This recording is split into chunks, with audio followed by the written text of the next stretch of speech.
Alright, YouTube, here for my 1,000 round review of my FN Herschel 510 Tactical. So again, this is the 510, so it's going to be in 10 millimeter. You're going to have a 21 round mag and a 15 round mag.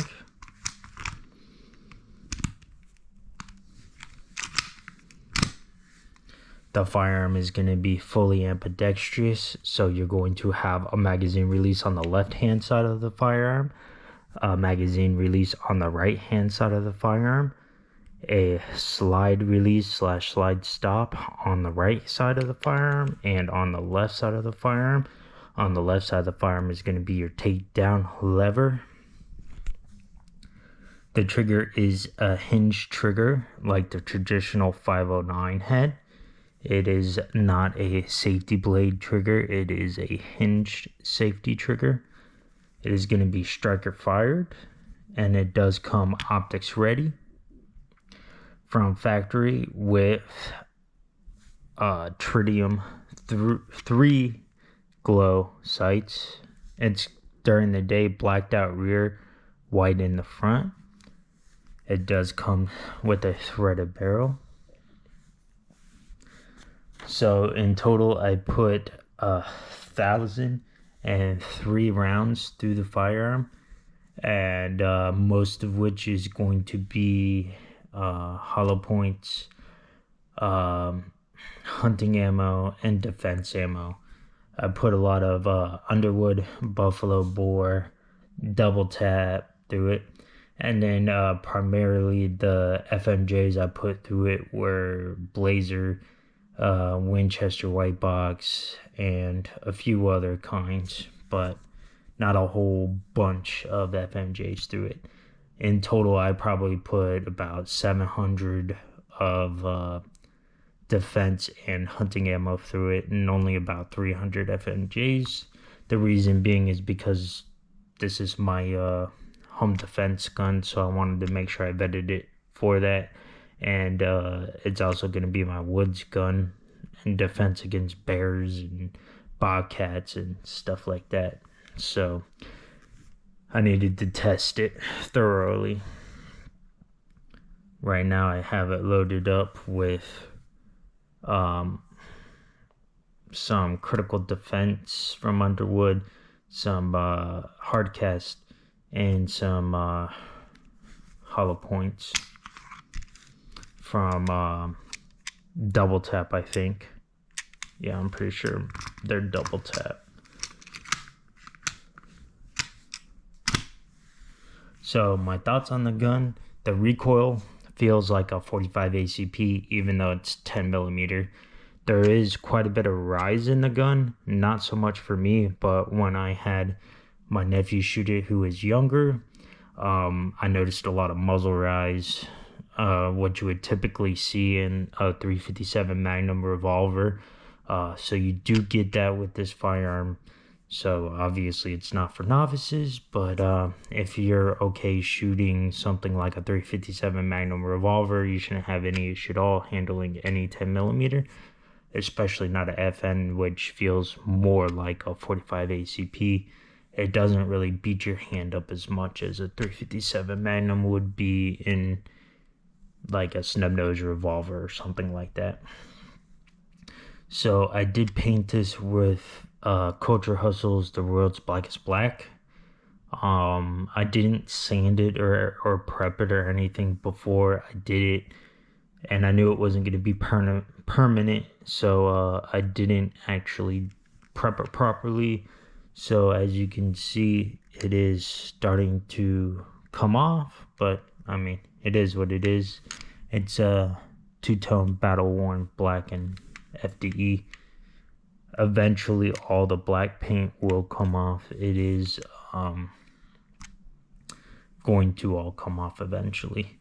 It did get rid of some of the texture, but as I said, it is wearing away. So as I use the gun more, it'll come off. I don't intend to ever sell this gun, so I didn't mind doing it. and it was an art project, so I don't care what anybody says. And it is my gun, so I enjoy doing it. It looks really cool in the dark. Obviously, right here with the light shining right on it, since it is wearing, and oil did penetrate into the paint from cleaning the firearm, and then it didn't keep its darkness as it was originally. It's just not as dark. There's just no way around it. Once you put oil on your firearm to operate it, it's just going to not be as dark. But you can see there are areas which are darker, and that's just because that's where there isn't oil seeping into the paint and making it brighter in the light. It did help out with darkening the top of the slide. One of the issues that you get with night sights, 3-dot night sights, is it's hard to tell which one is your front sight without the reflectiveness of the paint on the top. You don't get that. You can tell exactly which one is your front sight and which one is your back sights on this firearm. So that did help out with that aspect of it. As far as my sights, eventually I'm going to put an optic on it. I just haven't yet. But eventually I'll get around to that. So you'll see that protective wings come off, which it's really cool that FN does that. I think puts the wings on it so that way you can cock it off and stuff without damaging your sights. I mean, that's awesome from FN. FN's reliability is good. I only had, I think, 4 or maybe 5 misfeeds, but nothing really bad. It mainly just from limp wristing. I tried shooting the gun one-handed, and that wasn't very smart. And then my nephew had some issues with it too, but it was definitely a little bit too much recoil from the handle. No offense, but I mean, it's 10 millimeter. It's a Magnum cartridge. It's equivalent to a 357 Magnum, so that's to be expected.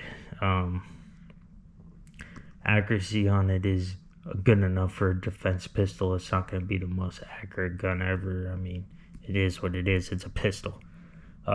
So yeah, I really liked the pistol, and if you're debating whether or not to get it or not, the 510 is definitely the way to go, and I would suggest it over the 545, being 10 millimeter.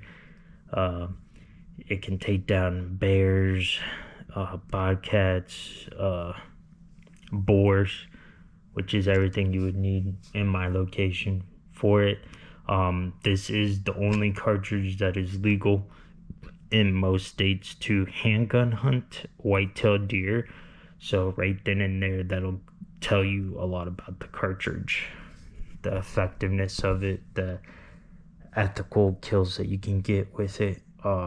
It is an all-around pistol.